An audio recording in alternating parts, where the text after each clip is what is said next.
1 year after humanity's departure, the Galactic Council convened in emergency session. The Great Chamber that had once hosted representatives from hundreds of species now held fewer than 60 delegates.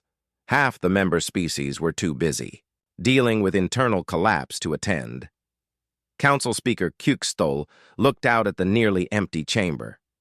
Where once aliens had sat in floating chairs, arguing about trade routes and territorial disputes, now there were mostly vacant spaces and emergency lighting. The Council recognizes the delegate from the Zephyrian Empire, Kukstol announced. Councillor Velmar stood up slowly. The once proud Zephyrian looked exhausted and defeated. His blue skin had faded to a sickly gray color. Fellow delegates, Velmar began, his voice barely above a whisper. The Zephyrian Empire formally requests assistance from the Human Federation. Our quantum drive technology has failed completely. Our fleet is stranded. Our colonies are cut off from supply lines. Without human technical expertise, our civilization will not survive another month. The admission hung in the air like a death sentence. The Zephyrians, who had been among the loudest voices demanding human subservience, were now begging for human help. Admiral Thexna of the Krillian Empire stood next. The massive warrior's metal skin was tarnished and dented. The Krillian War. Fleet is non-operational, she announced. Our ships cannot function without human maintenance. Our weapons systems have failed. Our military might, built over millions of years, has become useless scrap metal. One by one, the remaining delegates told similar stories. The Andromedan Science Council reported that their medical systems had collapsed, leading to plague outbreaks that were killing millions. The Vorthon Trade Collective admitted that their economic models had failed, causing the worst financial crisis in galactic history. Species that had ruled the galaxy for eons were facing extinction because they had lost the humans they had treated as servants. We must send a delegation to Earth, Velmar said desperately. We must convince the humans to return. Admiral Thexna nodded. Whatever it takes. We will offer them anything. But they all knew the truth. Earth had become unreachable. Admiral Kate Sullivan's defensive fleet patrolled Sol space with ships that used technology no alien species could match. Military engineer Brandon Lee had turned the entire solar system into a fortress that could destroy any attacking force. The few alien ships that had tried to approach Earth had been turned away by warnings that left no room for negotiation. Sol. Space is closed to alien vessels. Any ship that enters without permission will be destroyed. Still, the desperate alien leaders had to try. A small diplomatic ship was prepared, carrying delegates from the most powerful species in the galaxy. Councillor Velmar, Admiral Thexna, and representatives from 12 other species traveled to the edge of Sol space. They were met by Admiral Sullivan's flagship, the ESS Freedom. The human vessel was larger and more advanced than anything the aliens had ever seen. Its weapon systems alone could have destroyed their entire diplomatic fleet. "This is Admiral Kate Sullivan of the Human Defense Force," came the transmission. "State your business." Velmar activated his ship's communication system. "Admiral Sullivan, we are a diplomatic delegation from the Galactic Council. We request permission to speak with Ambassador Morrison or President Kennedy about humanity's return to galactic civilization." There was a long pause before Sullivan responded. "Follow our escort ships to Luna Station. Do not deviate from the assigned course. Any aggressive action will result in your immediate destruction." The alien delegates were taken to a small space station orbiting Earth's moon. It was clearly a human design, built with efficiency and function rather than the decorative excess that aliens preferred. But it was also obviously far more advanced than anything the aliens could build. They were escorted to a meeting room where Jake Morrison was waiting for them. The former ambassador looked older, but much healthier than when he had left the Galactic Council.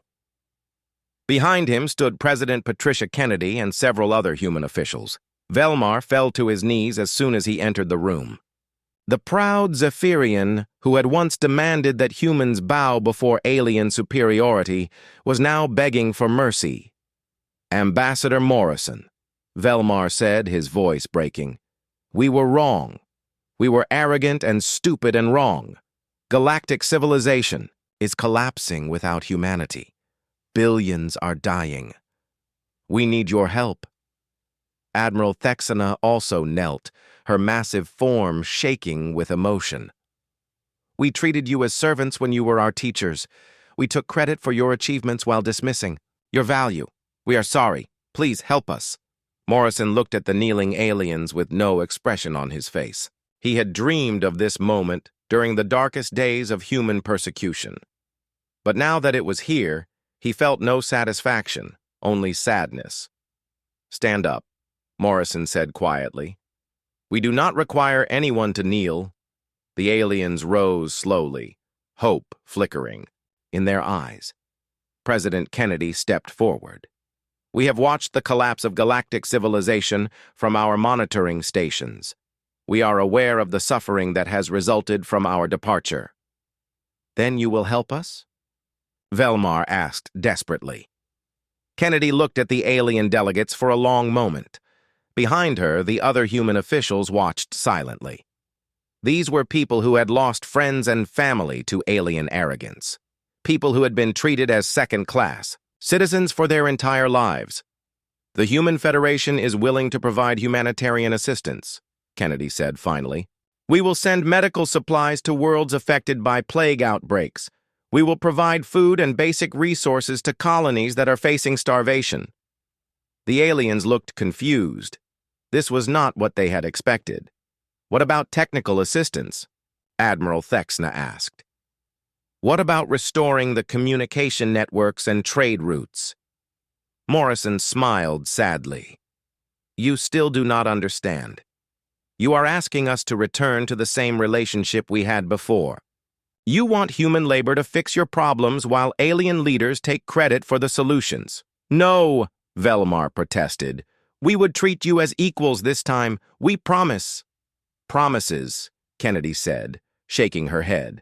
"We heard promises for 3 centuries. They were all broken." She walked to the room's large window, which showed Earth spinning slowly in space.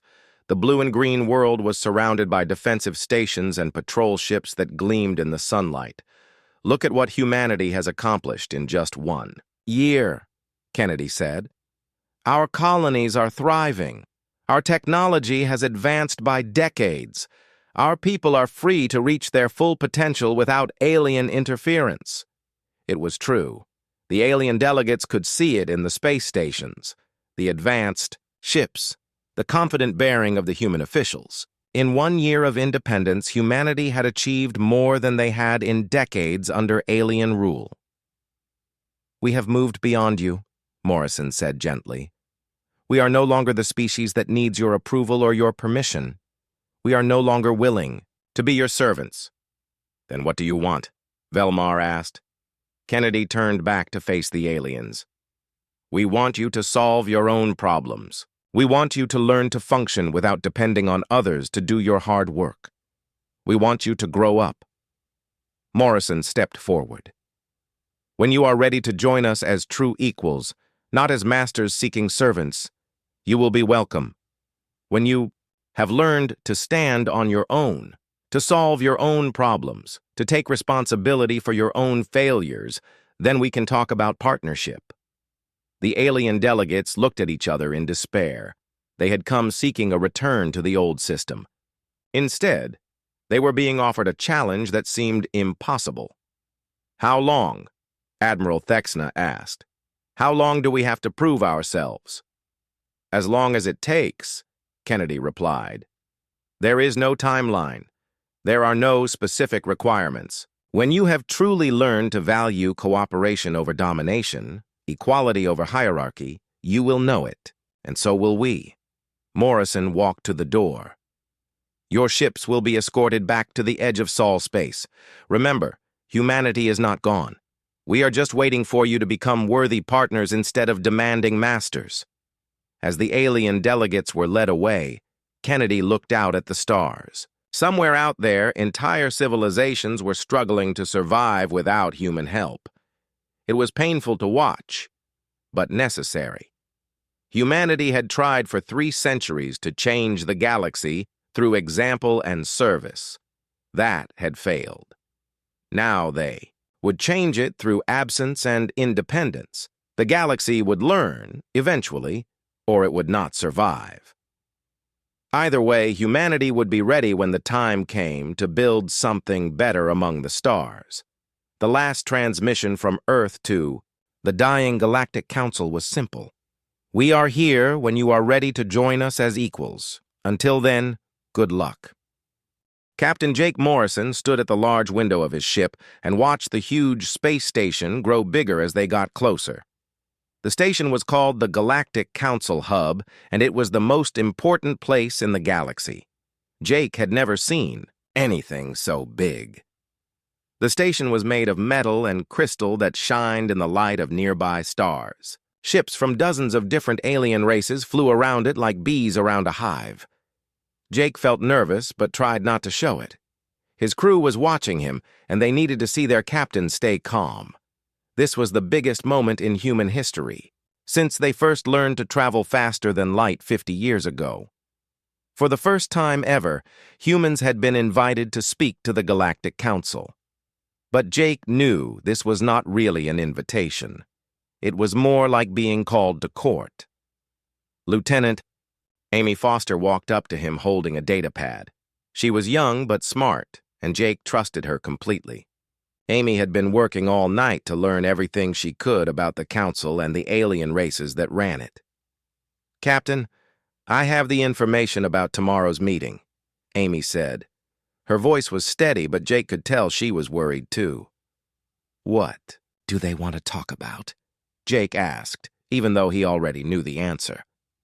They want to discuss what they call our rapid and concerning expansion across the galaxy, Amy read from her pad. The official report says they are worried about human activities in their space. Jake nodded and looked back out the window. In just 50 years since humans learned to travel between stars, they had built colonies on over 200 worlds. They had made friends and trade deals with dozens of alien races. They had even helped stop 3 big wars by talking to both sides and finding ways to make peace. Most alien races had taken thousands of years to do what humans did in 50. The council members were old races that had been traveling in space since before humans even knew how to make fire. They thought they were better than everyone else because they had been doing it longer. The 12 races that made up the council were each very different. The Zephyrians looked like walking crystals that could change color when they talked. The Kraxon were huge and strong like bears, but walked on 2 legs and could crush metal with their bare hands. The Lumians were made partly of light and could float in the air without machines. There were 9 other races on the council, and each one thought they were the smartest and best in the galaxy. They had made rules about everything and expected all the younger races to follow those rules without question. What do our people back on Earth say about this meeting? Jake asked Amy. President Collins sent a message this morning. She said to tell the truth about what we have done and not to back down from the council. She also said that no matter what happens, Earth supports you completely. Jake smiled for the first time that day. President Collins was tough and smart. She had been a soldier before she became president, and she understood that sometimes you had to fight for what was right. Have you found out anything else about why they called this meeting now? Jake asked. Amy looked at her pad again. Our intelligence people think it has to do with the Helios situation. When we helped end that war last month, it made some council members angry. They had been trying to stop that war for 300 years, and we did it in 6 months. The Helios War had been fought between 2 alien races over mining rights on a planet. Both sides had been fighting and dying for centuries. When human diplomat Sam Williams heard about it, he flew out there and talked to both sides. In 6 months, he had them agreeing to share the planet and work together. Now they were making more money than ever, and no one was dying. But the council did not like it when humans solved problems they could not solve.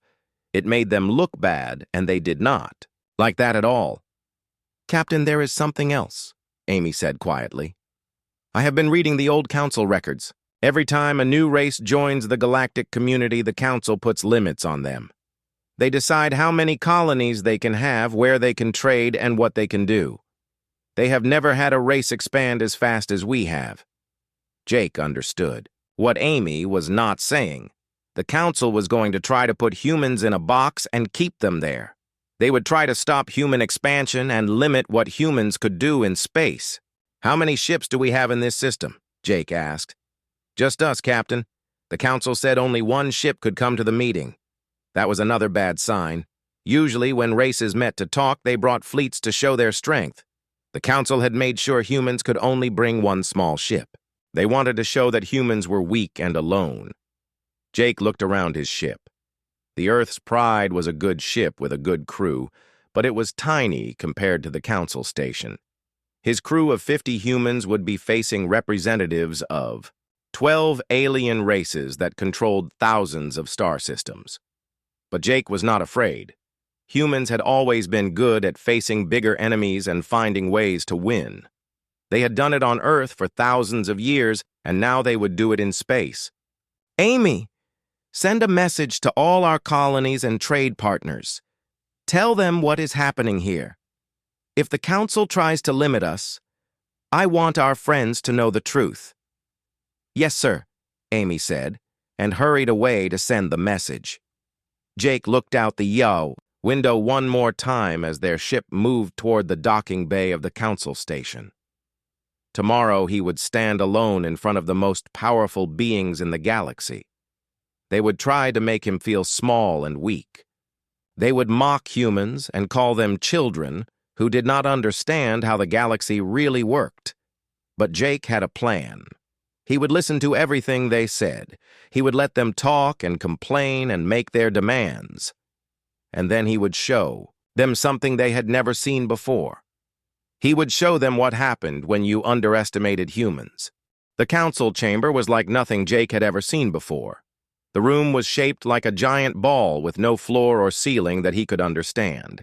Each of the 12 alien races sat in their own special bubble that gave them the air and gravity they needed to live. The bubbles floated around the room in a circle with a platform in the center where Jake would have to stand.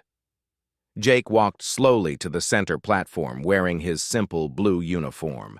All around him, the alien council members wore fancy clothes, covered in jewels and medals that showed how important they were. Jake looked very plain compared to them, and he knew that was exactly what they wanted. The human delegation had been limited to just Jake. Usually when important meetings happened, both sides brought many people to help and advise. But the council had said only one human could speak for his entire race. They wanted to make sure Jake felt alone and outnumbered. High Counselor Vextar of the Zephyrians spoke first. His crystal body flashed different colors as he talked, and his voice came through speakers that translated his words into human language. Human Morrison, your species stands before this council to answer for your reckless expansion and interference in galactic affairs. You have ignored the proper procedures that have kept peace in this galaxy for 10,000 years. Jake stood quietly and listened. He had expected this, and he was ready. Counselor Thorak of the Kraxon leaned forward in his bubble. He was huge and covered in thick fur with claws that could tear through metal. When he spoke, his voice was deep and angry. You are children playing with weapons you do not understand. Your colonies spread like a disease across star systems. Your traders show up in every corner of the galaxy without permission. Your diplomats stick their noses into conflicts that have nothing to do with your primitive little world. Other council members nodded in agreement. They had clearly planned what they were going to say, and they were working together to make Jake feel as small as possible. The Lumian representative, named Casaria, floated in her bubble like a ghost made of light. When she spoke, her voice sounded like music, but her words were cold. We have watched your species for exactly 57.3 of your years since you achieved basic faster-than-light travel. You show the same destructive tendencies that led to wars on your homeworld. Your emotions make you unpredictable and dangerous to the established order of galactic civilization. One by one, each council member spoke up to complain about humans. Jake listened to all of it without saying a word. They said humans were too aggressive and too emotional. They said humans reproduced too fast and explored too much. They said humans were too willing to fight, but also too quick to make peace. Counselor Neth of the Aquarian Empire spoke next. Her people lived underwater on their home planet, and she had to wear a special suit filled with water to survive in the chamber. You solve trade disputes with something you call handshake agreements. This is completely unacceptable. Proper trade requires detailed contracts that take years to negotiate and months to sign. Yet somehow your simple agreements work better than our complex systems. Counselor Grix of the insectoid hive clicked his mandibles as he spoke. His people were like giant ants that shared a group mind.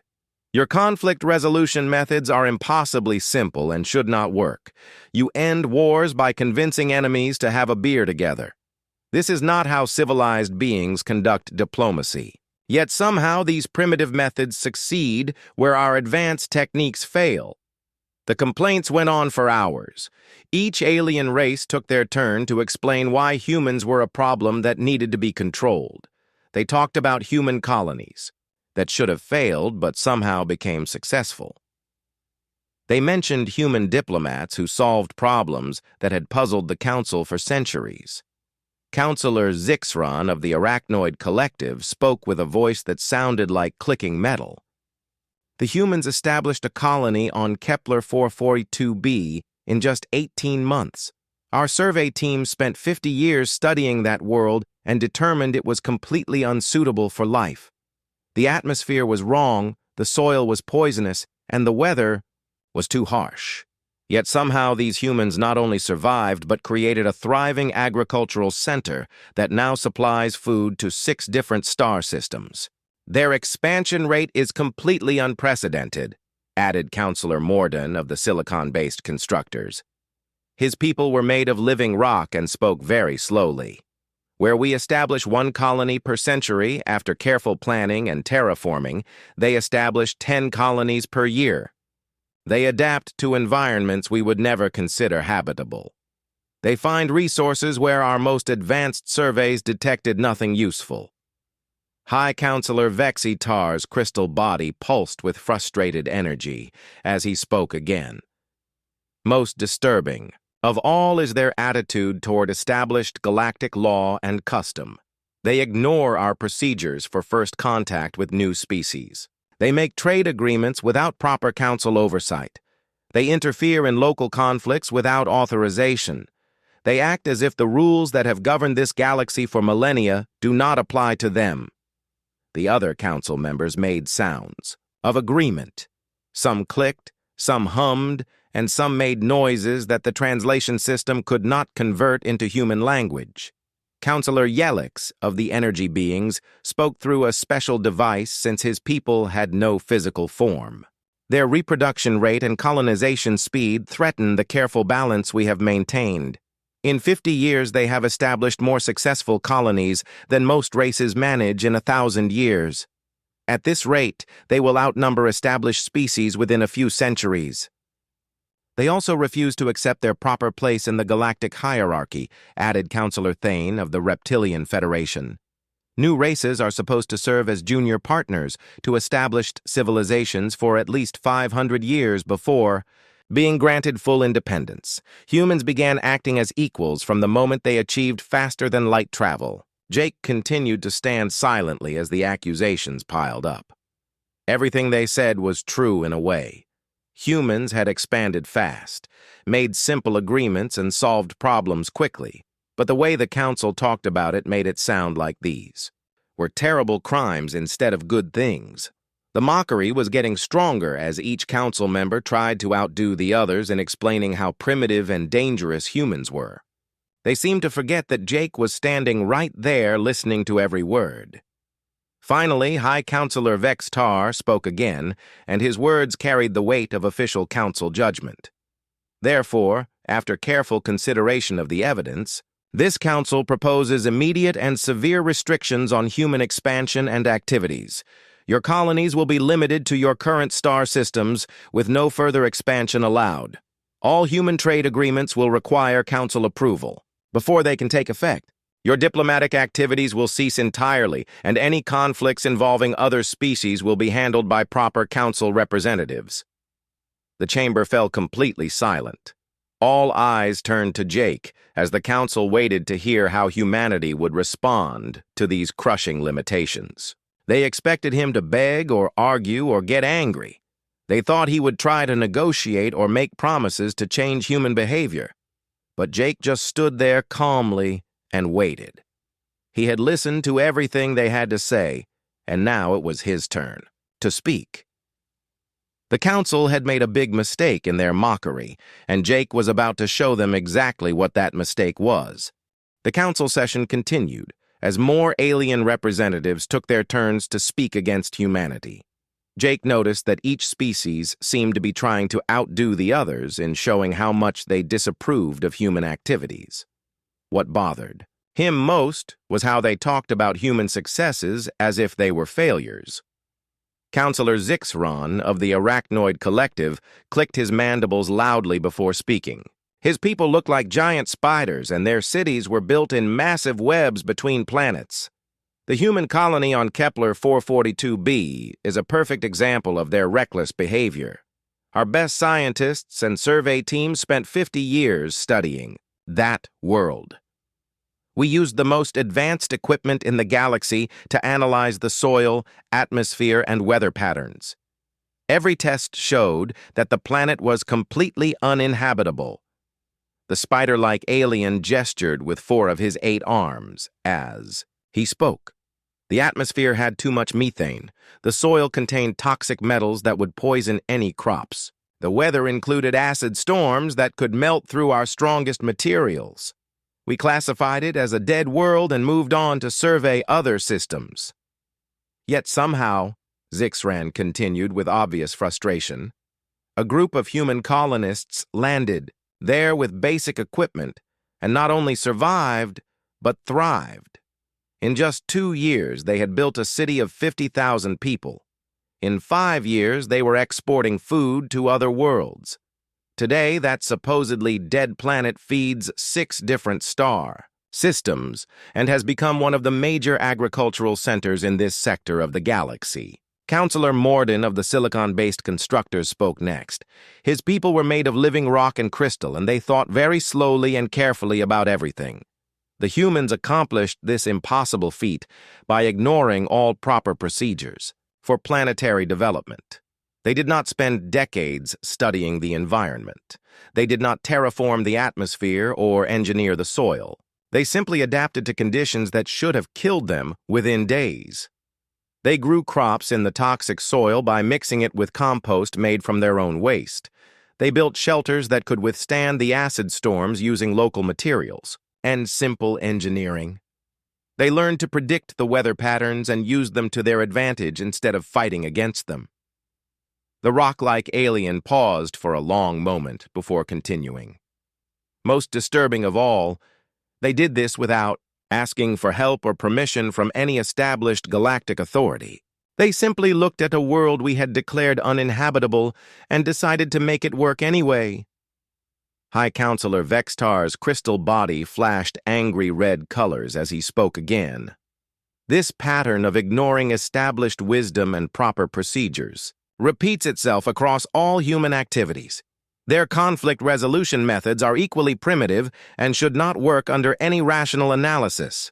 The Helios War is another perfect example, added Counselor Drac of the warrior clans. His people were professional soldiers who had been fighting wars for other species for thousands of years. The conflict between the Rigelians and the Centauri Federation had been raging for 300 years. Both sides had hired the best military strategists and diplomats in the galaxy. The Council had sent 12 different peacekeeping missions to try to end the fighting. Nothing worked. Counselor Drac's scarred face showed his frustration as he continued. The war was being fought over mining rights to the Helios system. Both races claimed the system belonged to them based on ancient treaties and historical precedent. The legal arguments were incredibly complex and involved thousands of years of galactic law and custom. Professional mediators from 6 different species had tried to find a solution. Each attempt failed because neither side would give up their claims. The Rigelians said their ancestors had discovered the system first. The Centauri Federation said they had established the first permanent settlements. Both had valid legal arguments under established galactic law. The warrior alien shook his head in disbelief. Then human diplomat Sam Williams arrived with no formal training in galactic law and no understanding of the complex legal issues involved. Instead of studying the historical claims and legal precedents, he simply asked both sides a simple question. Why not share the system and work together? To mine it more efficiently? This suggestion should have been rejected immediately. It ignored centuries of legal precedent about territorial claims. It violated established principles of planetary sovereignty. It was completely contrary to how such disputes had always been resolved. Counselor Drax's voice grew louder with frustration. But somehow this primitive approach worked. Within 6 months, both sides had agreed to joint mining operations. They established shared colonies on the disputed worlds. They combined their technology and expertise to extract resources more efficiently than either could have done alone.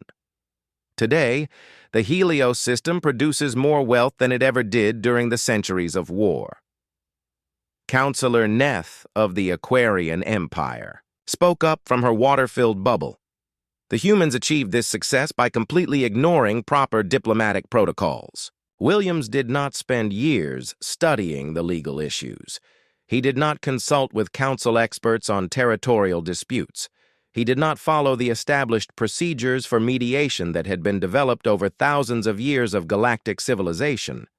Instead, he simply talked to both sides like they were neighbors arguing over a fence line. He bought them drinks and got them to sit down together and actually listen to each other. He treated a complex interstellar territorial dispute like a simple personal disagreement. The aquatic alien's voice carried clear disapproval. This approach should have failed catastrophically. Complex problems require complex solutions. Interstellar conflicts cannot be resolved with simple conversation and shared beverages. Yet somehow this primitive human method worked better than our most sophisticated diplomatic techniques. Counselor Kesaaria of the Lumians floated silently for a moment before speaking. Her people were made partly of energy and thought they were more evolved than physical beings. The pattern extends beyond individual conflicts to human expansion as a whole. Their colonization methods violate every principle of proper planetary development that civilized species have learned over millennia. When we establish a new colony, we spend at least a century in preparation.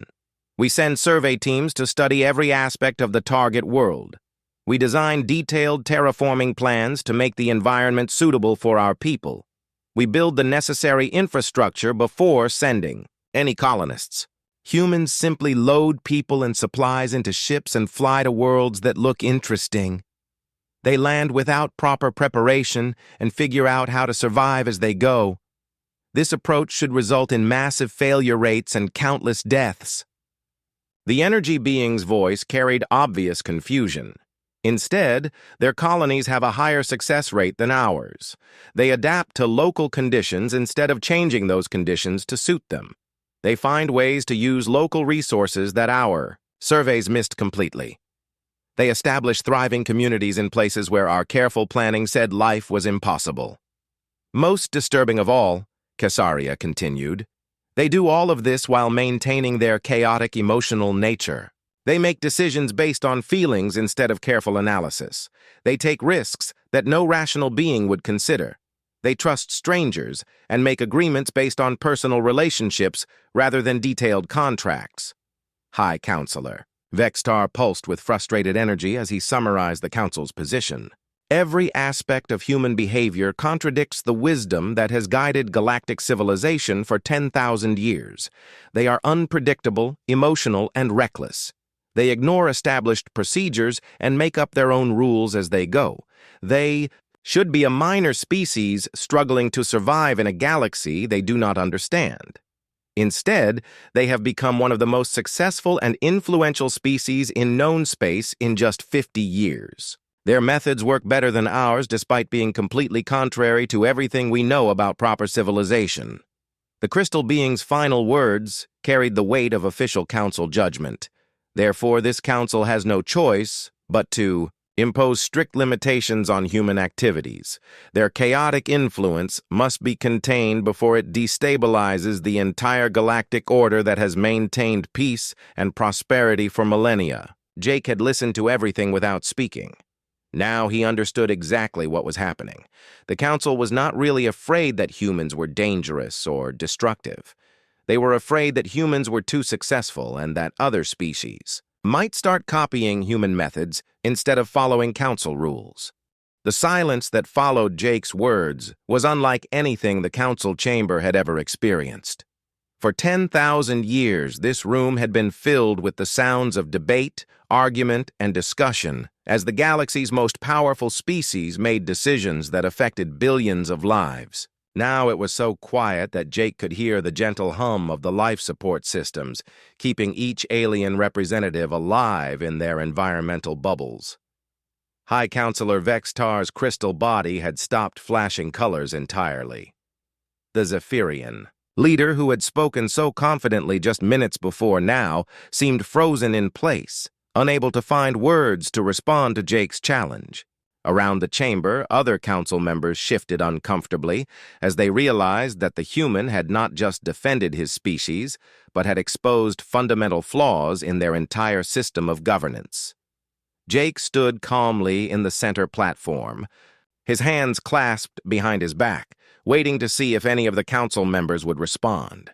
He had said what needed to be said, and now the choice was theirs. They could try to continue with their plan to restrict humanity, but everyone in the chamber now understood what that would really mean. Counselor Thorak of the Kraxon was the first to break the silence, but his voice lacked the aggressive confidence it had carried earlier in the session. "The human makes interesting points," the massive warrior admitted reluctantly, "but the established order has maintained peace in this galaxy for millennia. Change always brings risks that cannot be predicted or controlled." Jake turned to face the Kraxon representative directly. "Counselor Thorak, with respect, has the established order really maintained peace?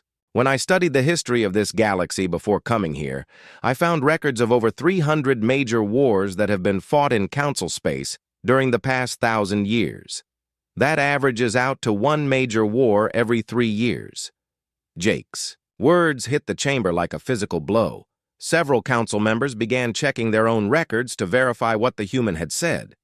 "During the same period," Jake continued, "I found records of dozens of worlds that were abandoned because they were declared uninhabitable. Hundreds of trade disputes that dragged on for decades while people suffered. Thousands of diplomatic negotiations that failed because all sides refused to compromise." Counselor Caesarea of the Lumians floated silently for a long moment before, speaking in a voice that sounded less certain than before. "The human speaks of peace and prosperity, but his species has a history of violence and warfare on their own world. How can we trust that they will not bring that same violence to the galaxy?" Jake nodded, as if he had expected this question. "You are absolutely right that humans have fought wars on Earth. We have made many mistakes and done terrible things to each other, but we learned from those mistakes. We learned that war causes more problems than it solves.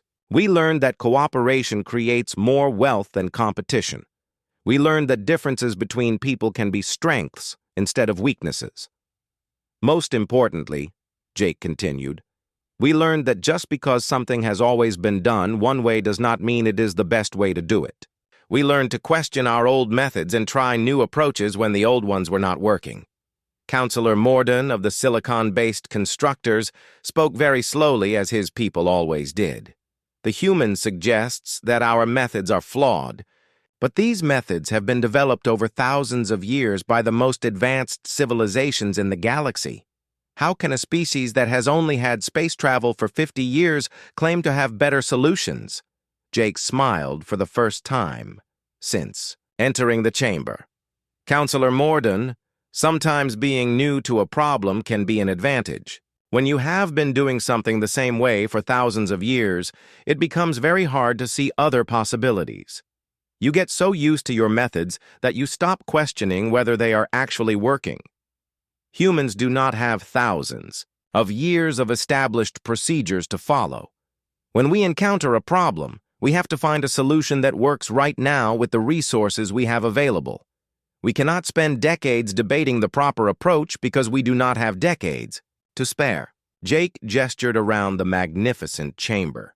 This council represents incredible knowledge and experience accumulated over millennia. But sometimes fresh perspective can see solutions that experience overlooks. Sometimes the newcomer can ask the simple questions that everyone else has stopped asking. High Counselor Vexitar finally found his voice again, though it carried none of its earlier authority. What exactly are you proposing, Human Morrison? That we abandon thousands of years of developed civilization and adopt your chaotic methods? I am not proposing that you abandon anything, Jake replied calmly. I am suggesting that maybe there is room in this galaxy for more than one approach to solving problems. Maybe instead of trying to force everyone to follow the same rules, we could learn from each other and find even better ways to help people live good lives. Jake paused and looked around the chamber once more.